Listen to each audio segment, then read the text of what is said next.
Ohio's Secretary of State is deciding whether he'll fire two local election officials after they refused to back down over the weekend on early voting hours. Democrats Dennis.Lieberman and Tom Ritchie were suspended Friday and called into Secretary of State John Husted's office today for a meeting. In 2008, almost 100,000 people across Ohio voted in the final few days of early voting.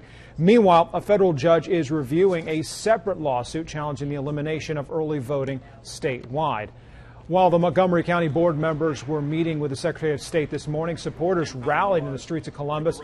Polls will be open 2 weeks before election until 7 p.m., but they won't be open on the weekends.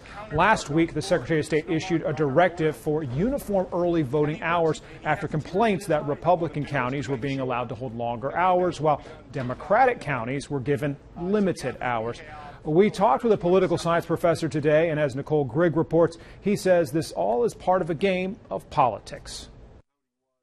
It was here at the Montgomery County Board of Elections where Dennis.Lieberman and Tom Ritchie refused to back down on their stance on early voting on Friday. For Wright State political science professor Paul Leonard, all this commotion is pure politics and says this shows just how close this presidential election is. The belief is, at least among Democrats, is that the more people that go to the polls, the more people are likely to vote Democratic, that they have a tougher time of getting their troops out to the polls than the Republican Party. He says he has a hard time believing Lieberman and Ritchie, both Democrats, will be fired by Secretary of State John Husted. Well, they've got some history, and so it would look more like a personal vendetta than a legitimate decision. So I'm hoping it's a tempest in a teapot. Under Husted's directive, he assigned uniform voting laws for all counties in the state for this election.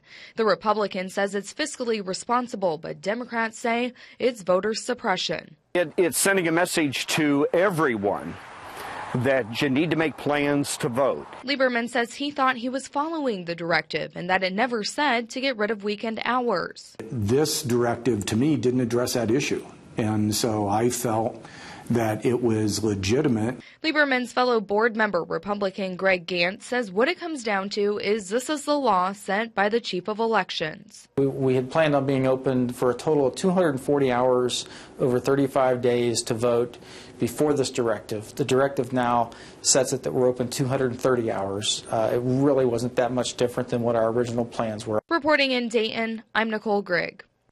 Well, if Lieberman and Ritchie are fired by the Secretary of State, two Democrats will have to be appointed to fill those positions. Husted is expected to make his decision a little later in the week.